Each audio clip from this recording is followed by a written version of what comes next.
Thank you. Thank you very much. Thank you very much. Thank you. Thank you. Thank you.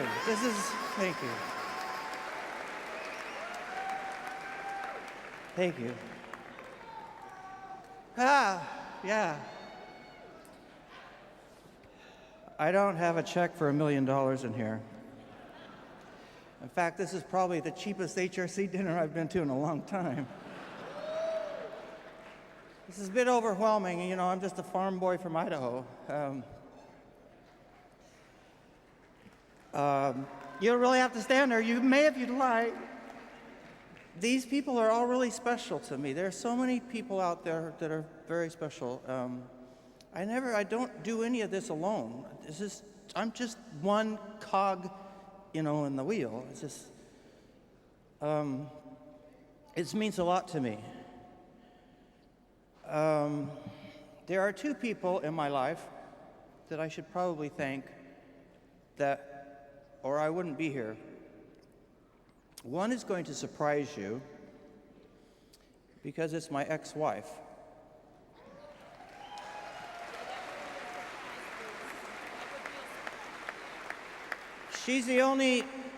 When I was contemplating doing Word Perfect, she's really the only person who believed in me, and really the only one.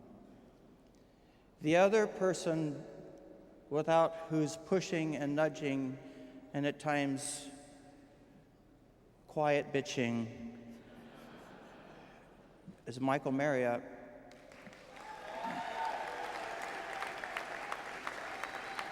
Who actually got me to go meet Elizabeth Birch. And we all know what happens when you meet Elizabeth Birch.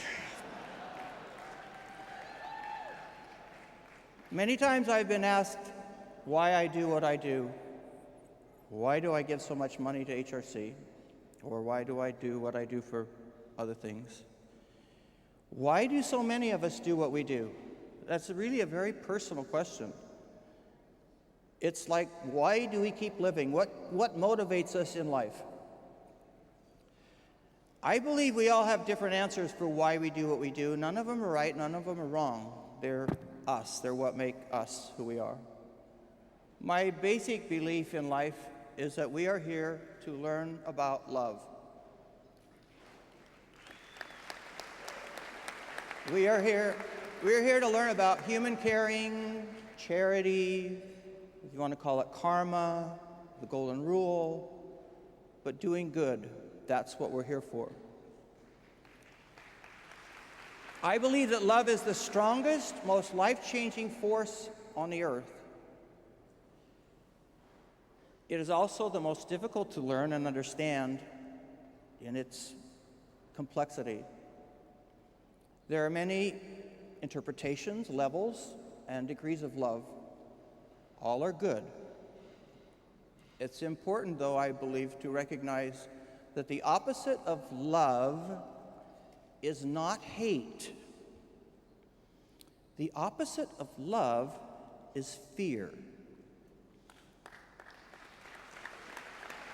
Fear is what causes us to have anger and distrust, and yes, it eventually leads to hate. So if we want to fight hate, what we really have to fight is fear.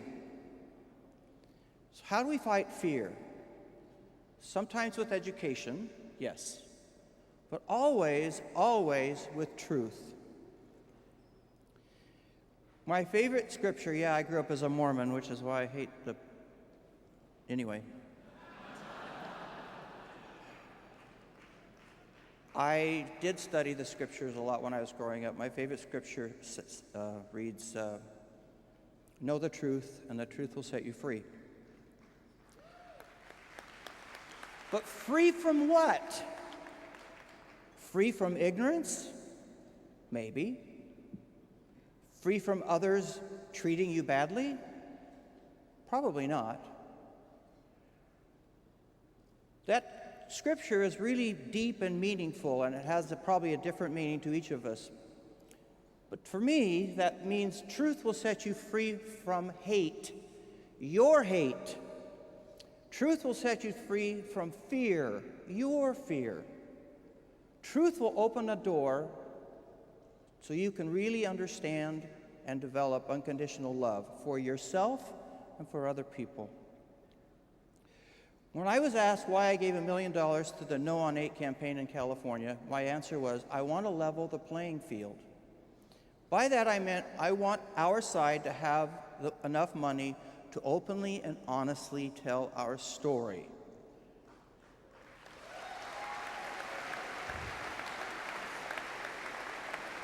Mark Twain said, "Sometimes I wonder whether the world is being run by smart people who are putting us on, or by imbeciles who really mean it." Well, I think we can know in the last 8 years, huh?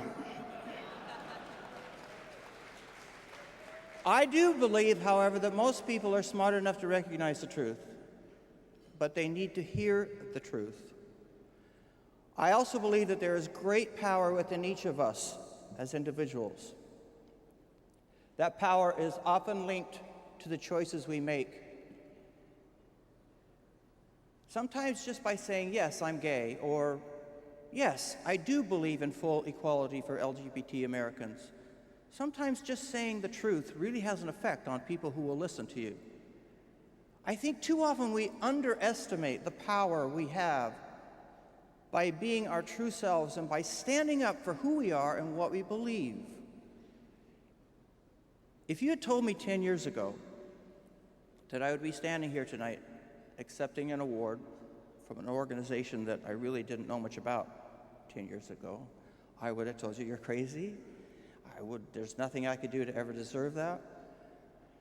I did not believe I could have any effect on a cause like this, especially something political. I don't really understand politics. But I understand now how getting involved can change politics. I believe we all have more power for good than we probably realize. I believe we are all potentially superheroes within. To unlock our potential, however, we have to act. If we really believe in justice and equality, first we have to believe in ourselves, and then we have to act. It's nice to talk about equality. It's nice to come to wonderful dinners and dress up pretty. God knows I do my best. But then you have to go out and you have to act. I think we all have to really start to believe in ourselves and our power. We have to really believe. Do you believe that you can make a difference? Do you really believe you can make a difference? I promise you, you can. You can. Everybody in this room can make a difference.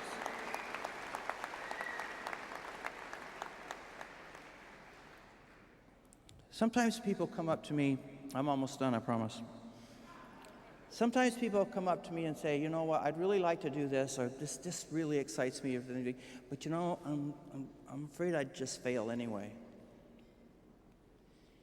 There's only one guarantee for failure in this life, and that is doing nothing. The only guarantee failure is failure to act. I know that. I know you can make a difference. Thank you so much for this. Let's make it happen. Thank you.